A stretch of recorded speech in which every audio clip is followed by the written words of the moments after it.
everybody. Welcome back to When a Gay Girl Meets a Trans Girl. I'm the gay girl, Holly. And I'm the trans girl, Brooklyn. How are you? How have you been? I've been exhausted from doing extra baby duties, trying to give you more time to sleep. Thank you. And if you hear a baby in the background, we got the little guy with us here. He's going to grow up in the studio with us, I guess. What else have you been up to? You've been playing a game. We talked about it a few weeks ago. Palworld. Palworld, yeah. And I've started a Discord group with some of my female veterans, or Marine veterans. Yeah, some of your female veterans. Yeah. I'm a veteran female. That's cool. How's that been going? I don't know. Kind of picked up, kind of died off. I was excited. Keep it going. Keep I'm talking in there. to. That's cool. So have you mentioned to me earlier that you were reading a book? I just finished Iron Flame. I already read. So Rebecca Yarros is the author of Fourth Wing and Iron Flame. The book series, there's going to be 5 in total, one coming out each year at the end of the year. There's also going to be an Amazon series of them. Yeah. The book series is about this kingdom, and they have these ward stones. It's fantasy with a little bit of spice, and it's kind of open. Sexual orientation isn't really seen as like anything taboo. There's the ward stones. They keep the kingdom safe, and then these riders, they go to a war college, and if they can bond with a dragon and live through all the training, then they'll become full-fledged riders. And when they bond with dragons, they a certain magic manifests in them. Like Violet, the main character, she has, well, I won't spoil them in case people read. Do you have a favorite character? Yeah, the fans' favorite character, the community, they all seem to like Xaden. He's not the main character, but with the main character, and they all call him Daddy Xaden. Daddy Xaden? He's supposed to be very attractive and muscular and really good at fighting. So they walk in and they're like, Daddy Xaden. I mean, they don't say that in the book. They say Daddy Xaden, though. Who? The people in the book. No. What do they call him then? Guess I Xaden? missed. Just Xaden. Where'd you get the daddy from? The fandom calls him Daddy. Oh, because I they thought it all was in think the he's book. attractive. I was like, wow. So in the book, like, they're really... No. Okay. But you have a favorite character? My favorite character, she's not a main character, but she's like the best friend of the main character, Rhiannon, and she's in a gay relationship, but I'm not sure if she's actually gay or not. But she's a very like motivated, well thought out person. Yeah. Yeah. I like her a lot. She's very supports her friends. Not a lot of drama. How many books? You said there's multiple books to this? There's 2 right now. There will be 5. And there's the baby. He's giving his opinion. And you said it's coming out on Amazon Prime. It's going to be a series on Amazon. I don't know if it's out. Well, no, it's not out yet. Are they going to have the spicy stuff on it too? I assume so, because that seems to be a big... It's not a big part. There's like 1 or 2 scenes per book. Yeah. But the tension is definitely there. Well, that sounds like a neat show that's going to be coming out. You know what I'm looking forward to? Ghostbusters! Yeah. Ghostbusters is going to be out on March. I keep doing May. I meant March 22nd. I am so excited. I know you can get some early Thursday night tickets, which is something maybe we'll have to do. But I am so excited. They said it's going to be a lot closer to the original 2 movies, and they took this particular movie. It's based off of, I guess, the real Ghostbusters, which is an animated series from the 80s. And it was something that I used to watch, and my kids have watched it. Wait, the cartoon came out before the movie?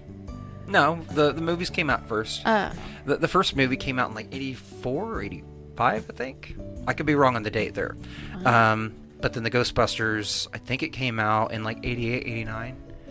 I believe Ghostbusters 2 came out in 90 or 91. I'm off on these. I should have looked all this up. But I remember when I was little, we went to the drive-in here in Wichita, and the drive-in's still there, which is really neat. But we went to Screen 2. I remember the screen. We pulled up in the van, turned around, opened the back hatch, and we watched the movie. And it was in conjunction with Back to the Future 3. So we watched Ghostbusters 2 and then Back to the Future 3. You sat through 2 whole movies? Two whole movies as a kid, yeah. But yeah, we've watched on a Friday and Saturday night. They've had 3 movies back to back, and I've done it with the kids. But I love drive-in movies. I love to sit there and like watch 2-3 movies. We gotta do the drive-in sometime. I actually haven't been to a drive-in theater since, I think, high school. Really? Do you remember what you saw? No. Really? I know it didn't stand out at all. I think I just wanted to go just to say I went. That memory was probably one of my favorite memories that I just told you about. I have another one that's a second favorite memory. When I was in high school, my senior year, we did our final production for the year, and that was the seniors, we just kind of wanted to go out with a bang. So we ended up going to the drive-in, and we caught the last 2 movies after the production, and the first one was Grease. It was the 35th anniversary, or the 25th, I can't remember. Probably would have been about the 25th anniversary of Grease. And we watched that, and then afterwards was Titanic, because it was still running, which was really neat. But we sat all the way in the front, and we ended up gathering like a bunch of wood, and we made a campfire right there, which was not something we should have done, but we did it anyway. Was that obnoxious to everyone else? We were in the far left, and there was actually a security guard that drove by, and they slowed down, and they kept going. They probably noticed that we were a bunch of teenagers just doing our thing. Wow. But that was a good memory that night. But yeah, I would love to do that again. Have to find a movie one night. Set a fire at a drive-in movie theater. We can do that. Have the kids do it for us. Start setting off smoke signals. Yes. Portraying what's happening in the yeah.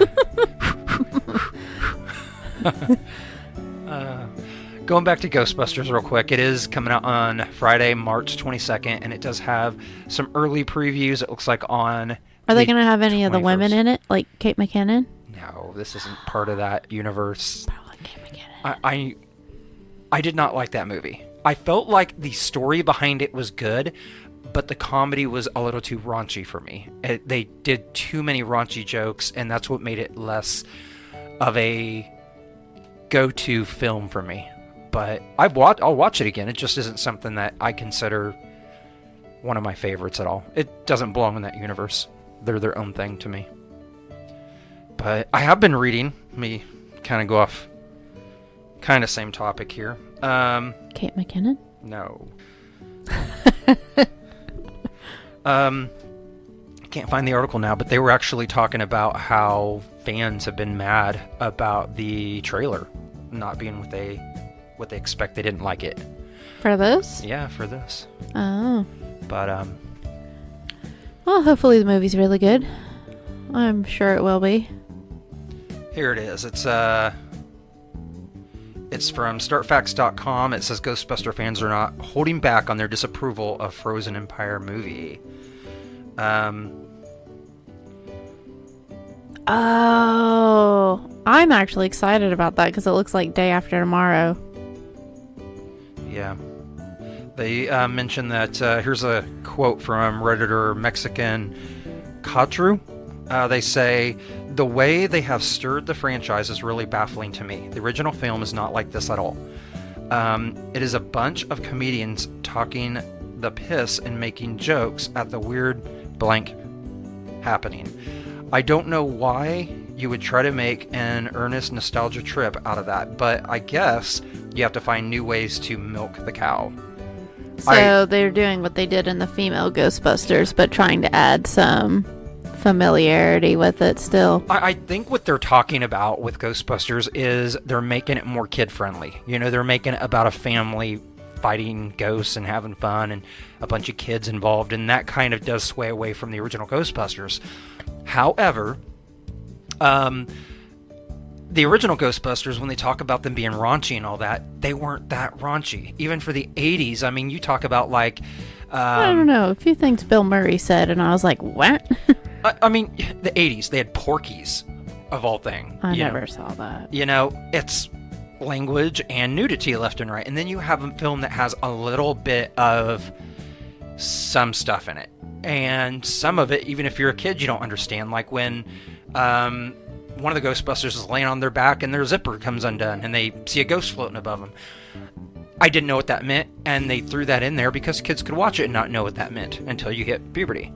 But I don't know. I feel like this still kind of leads along the same line of like fun and nostalgic trip, and I'm sure there's going to be some stuff in there. You had Bill Murray saying something at the end of the last Ghostbusters movie that I kind of was surprised they said. So it's like the female Ghostbusters, but they're trying to add family element. Yeah. So you might not like it. No, I'm gonna like it. I like the last one a lot, and I'm seeing a lot of the original Ghostbusters in it doing things. Annie Potts is in it. She's from Young Sheldon. They're wrapping up their series right now. I'm just excited about it. I think it'll be a good movie. Maybe we can go on a night without the kiddos, but I really loved it. What rating is it? That's a good question. Is this, From the sound of you, it sounds like maybe TV PG-14? No, this isn't TV. This is movies. PG? It'd be either like G, which is general audience, or PG, parental guidance suggested. I thought you were saying they were really raunchy. No, they're saying this is not raunchy enough. Oh. Is what they're going at. Oh, I totally heard that wrong. Yeah, no. They're saying that the original ones were raunchy, and they weren't. That's what I don't get. There were a few things, but yeah. That's what I'm saying. It is rated PG-13. Parental guidance 13 suggested. I was 1 year off. Yeah. But anyway, Ghostbusters. Looking forward to that. I hope you guys all see that. Let us know on Facebook if you liked it. But moving on. What do you have for us today? Well, since it's Women's History Month, we're going to bring that up. And I was curious to see what the LGBTQ plus women that defined our history looked like. So I found some things out that I definitely had no idea. I know, she was telling me some of them, and one of them's a shocker to me. I had no idea, but move on. One of them I'm totally not surprised. I'm like, really? Okay, so Women's History Month, fun fact. Well, not fun fact, but funsy thing. I will be going to, I guess, a conference later this month, and our mayor will be there, and I'm like, oh, I've met her. She was nice. But I'm excited for that. Anyway, so Women's History. Wow. She's pointing to multiple tabs and then pointing at me. Oh my god. She started like doing devil horns. It's not doing devil horns. I was using my pointer finger and my pinky to like highlight what she was doing. It's like, don't forget to read this. Ahem. Time.com. Good job. 683-7254. Women's History Month Surprising Facts. And this is by Eric Thayer from January 21st, 2017. Oh, no. That's the picture. The article is by Mallory Monch, March 3rd, 2024. So this article just goes over the history of Women's History Month. I read that March 8th was the day that a whole bunch of women went and in New York City and protested to get fair, less working hours, treat kids better, the working kids, less working hours, better wages, women's suffrage. But they apparently, this part I did not know, they chose the 8th because of the Russian Revolution. Women in Russia went to the capital and they protested, went on strike, demanding food and end the empire. They went to the Russian capital. Yeah. Yeah. So, yeah, Women's History Month is because women have been oppressed since the dawn of time, to be quite frank. So, it is nice that we get a month to celebrate things that we did not get to really celebrate since the dawn of time. That is nice. Yeah. Well, we're going to do a Black History Month one, but I think that's going to be next year for us.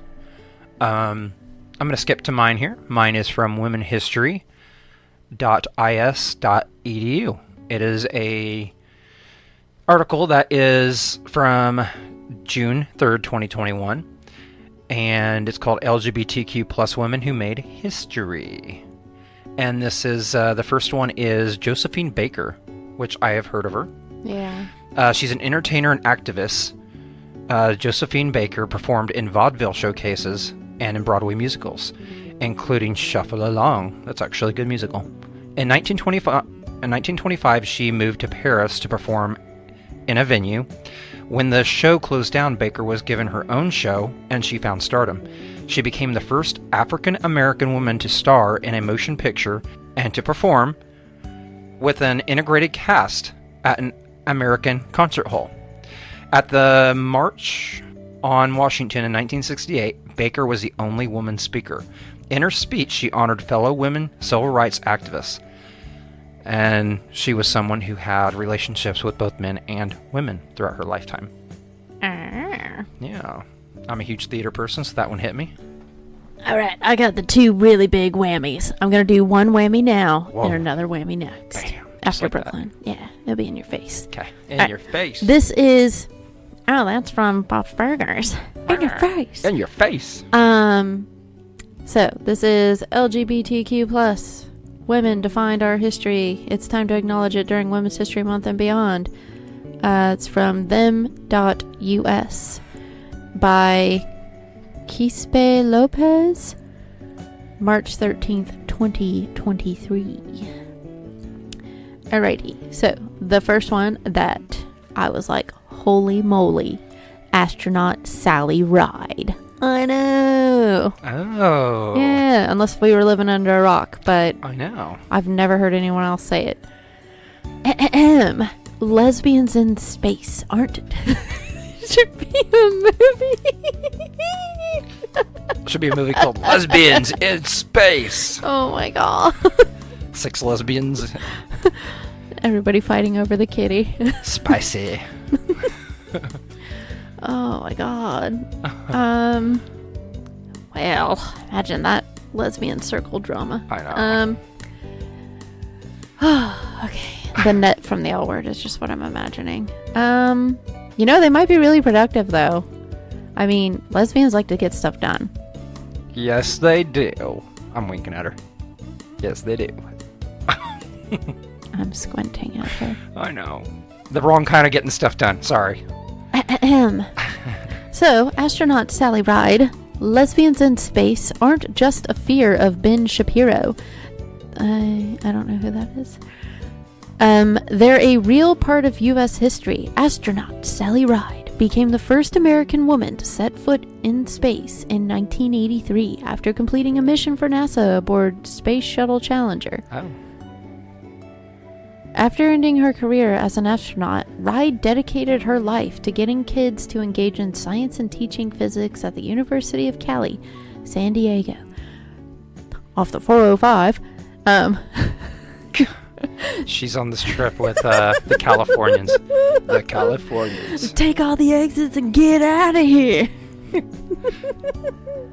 I said round Colorado, Stuart. Sit around, Colorado. You gotta watch those. If you haven't seen them, watch the California. It's on YouTube. No, but then when I was reading Elliot Page's book and he mentioned every time he mentioned a part in Cali, he was like, oh yeah, off the 405 or whatever. And I was like, oh, the Californians. It killed me. And then now, like, anytime I hear, like, interviews, anyone from Cali is all like, oh yeah, off this highway. And I'm like, oh my God. Okay, anyway. We're going off topic here.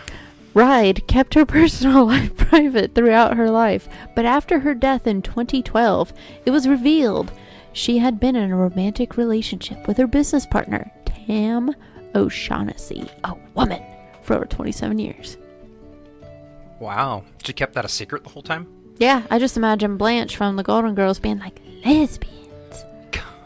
I wonder if it was part of the Don't Ask, Don't Tell. Are they part of that since NASA is funded by the government?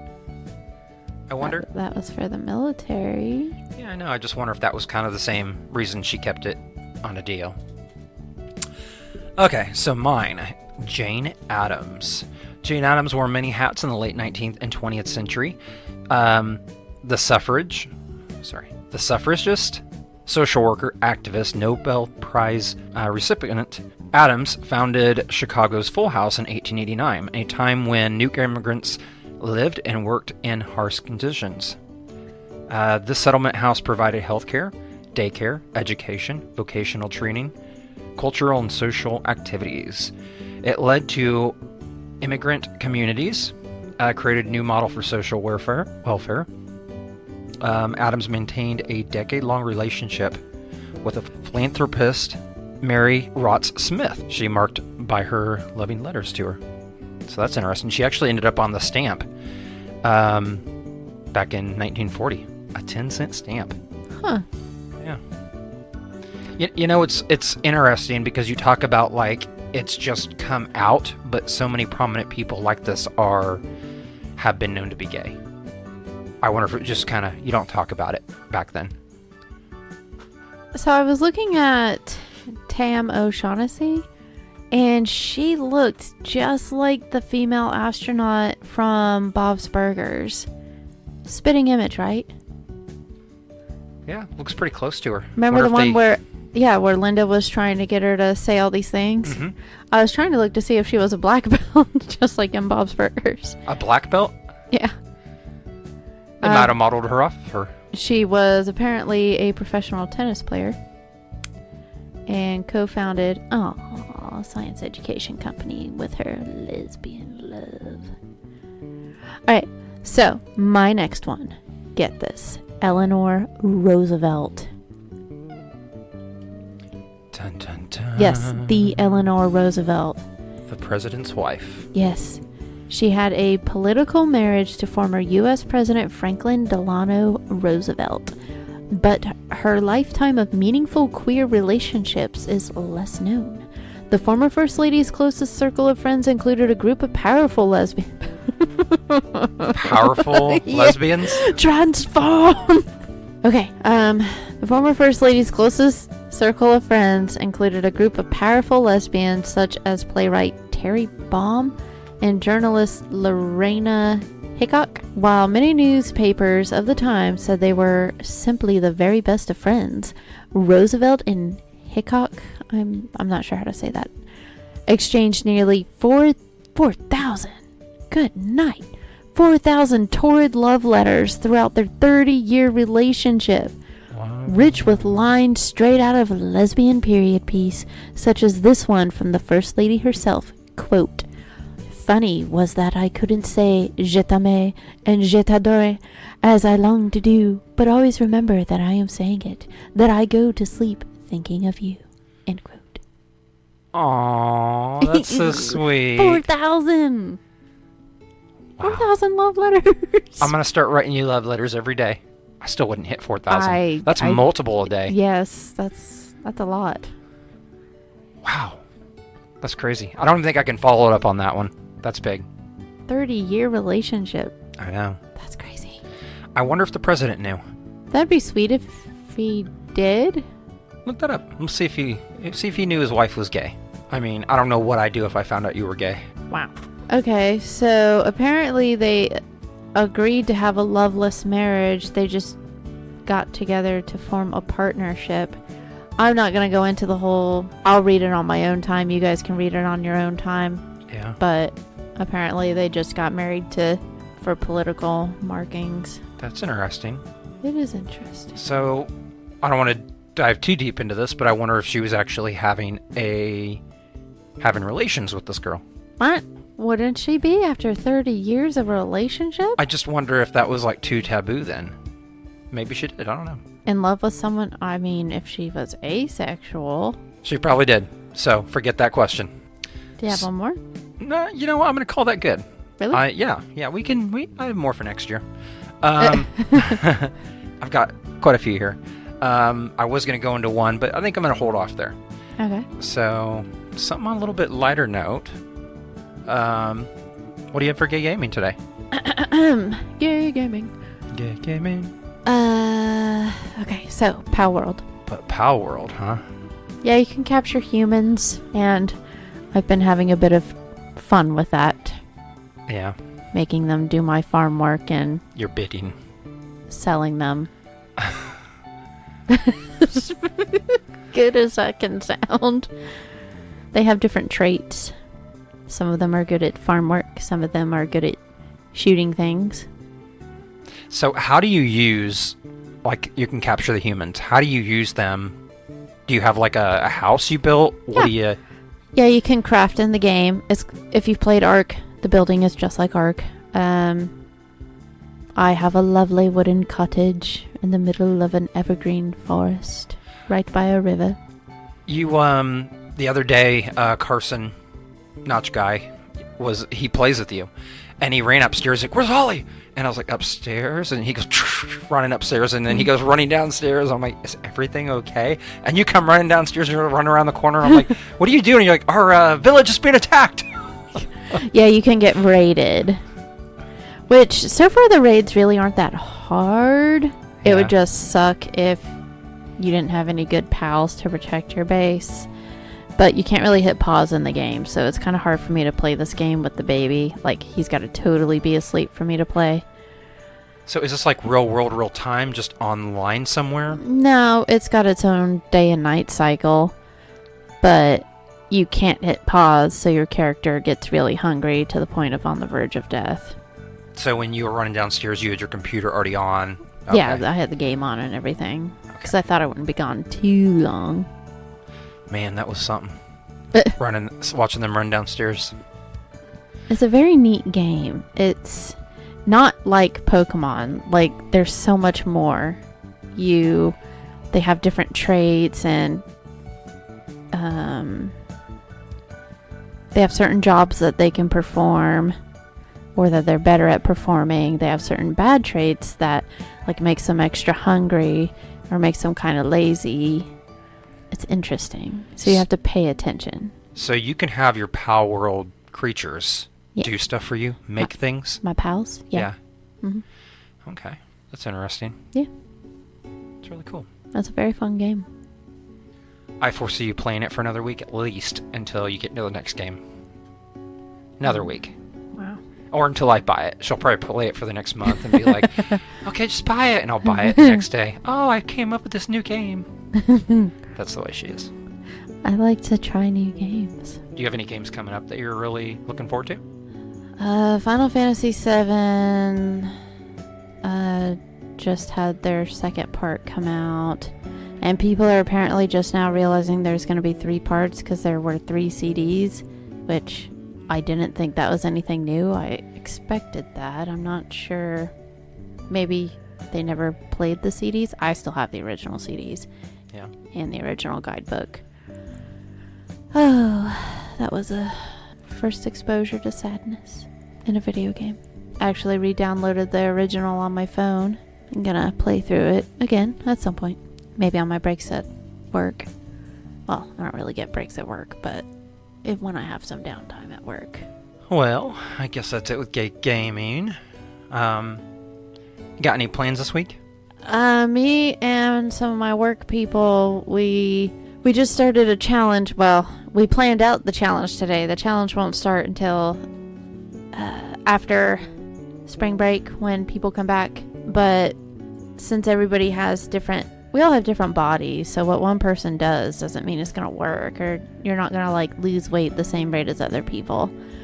But we came up with a way to still challenge ourselves, and so we're going to do like time worked out and did you stick to your macros that you're trying to stick with. And we set up the competition name. What was it? I think it was Get Her Done. I was coming up with all kinds of names. It was Love Handle Lacquers. Love Handle Lacquers? Yeah, I wanted that one. Chubby Chasers. Chubby Chasers. Be like, hey, Chubby Chasers. Yeah, I don't remember. I was having too much fun coming up with all the names. Something about Stud Muffins. That's a good one. Stud Muffins. She every day she comes up to me and she's like, do I look fat? And I'm like, no. Are you lying to me? I'm like, no, I'm not lying to you. Are you lying about that? No. Oh, every single day. She hasn't said it yet today. I'm so fat. No, she's not. I am. She is nice and thin. No, I'm not. She's got a little tiny little nothing on her. She's saying I'm fat. No, she's... I said you have nothing on you. You're saying I'm fat. You're a little tiny person. You're not fat. She looks really good for just having had a baby 5 months ago. She looks really good. Really? I would almost not know that you had one. I mean, I would not know. So this is just a fat tummy? You don't got a fat tummy. You look good. Don't squint at me. Don't squint at me. To finish this off, I wanted to talk a little bit about Sims since we're close to the gay gaming here still. Sims 5 is currently in the works. You guys have probably heard about it. There was a earlier release play, and it's still early in development. They're still talking about even spring of next year, possibly. But it's called Project Rene, or Renee, R-E-N-E. But I'm looking forward to that. I love the fact that you can marry other girls. You can do everything that an LGBTQ couple can do. You can adopt. You can build your own world. So this one's supposed to be open world where you can visit each other. My sister and I were always rather dark with the game. Of course. Of course you were. Coming from the person that, like, captures people and sells them on the black market. We would adopt a In the child. Oh, Lord. Yeah, we would adopt a child, and then we'd get rid of the doors, and child services would come after us, and we couldn't get the baby. Because we removed the doors. And then we would sit there, not with the baby in there, but we would sit there and put all the furniture in front of like a fireplace, because if you had too much furniture around, it would catch on fire. And so we would trap ourselves. The fire department would come and we'd be like, oh, and then the Grim Reaper couldn't come kill us because he couldn't get in. So what would you do if they couldn't come kill you? We'd just chill there and laugh at them. So they're burning to death. Yes. Wow. But we couldn't die because the Grim Reaper couldn't come. And then other times, I would be taking care of my sim, making sure she's clean, going to work, doing my thing, being productive in society. And my sister would sit there and not shower and like starve her sim. And they'd start doing that pee like waddle walk. And then she'd have flies all around her. And she would go and stare at me through the kitchen window at my sim while I'm watching my hands. You guys are disturbed. You guys are disturbed. Oh, goodness. Oh, I love that game. Well, we'll see how this game does when it comes out. That was Sims 2, which was the only multiplayer Sims before this one. Yeah. Ooh, and I saw some fun news. What's that? So you guys know how I love Bethesda games. Of course. Yeah. So apparently they're calling the new Fallout series is about to be coming out. I heard that, yeah. They're calling it Fallout 5 right now. But they did want to confirm that right now, since they finished Starfield, they are working on Elder Scrolls 6, and they're projecting that for 2028. And then they are going to start work on the actual Fallout 5 game. After 2028. Yeah. I was like, oh my god. Whoa. That's a long ways away. Yeah, the baby will be old enough to play with me. I mean, he'll be 4 years old. What? 2028. Well, they'll start it, which means they'll probably take like 5 years to make it. God, that's crazy. So He'll be like 10. yeah, he'll be old enough to play with me. Wow, that's crazy. Yeah. Well, to finish us off, I have a quick question for you. Would you, it's kind of a little Q&A here. If you could spend time with any of the people that we talked about today, who would you spend time with? If you could spend, let's say, a week with any of them. Eleanor Roosevelt, maybe? Nah. No? Nah. Who would you spend your time with? Like, out of the productive lesbians, or out of, I also mentioned Kate McKinnon. Like, I'd be down to chill with Kate McKinnon. No, I think she'd be cool. Any of the lesbians. Oh. Well, she's a lesbian. Well, I mean, the ones that we're talking about, like, in the list. That I actually spoke about? Yeah. You know, I'm actually kind of feeling like Sally Ride. Yeah, that'd be cool. Yeah. Do you like to spend a week with her? Well, she seemed like she'd be more like me. I love science. I was in the military, so seems like she definitely obviously worked out if she was an astronaut. She seems smart and like to be physically active, which is how I kind of like to be. Work out the mind and body. That's cool. What about you? Josephine Baker. Josephine Baker. Yeah, I thought that since you like plays and stuff. I think that would be amazing to hang out with her. I just think that'd be so fun to be able to watch some of her productions, to sit there and talk to her and ask her how she feels about things in that time, you know? I think it'd be real cool. We know we didn't mention any trans women this time, but there are trans women that were listed in these articles if you want to check them out for yourself. Yes. And we always got next year. Yeah. Okay, so... Yes. Goodbye. Goodbye. Thank you for joining us on our show. Don't forget to check out our other shows wherever podcasts are available. And if you're in the position to help our podcast grow, please join us at patreon.com/ggirltgirl. And check out our Facebook and Instagram page for more updates and messages at gaygirl/transgirl. And if you're joining us on YouTube, please hit that like button and subscribe. Thank you.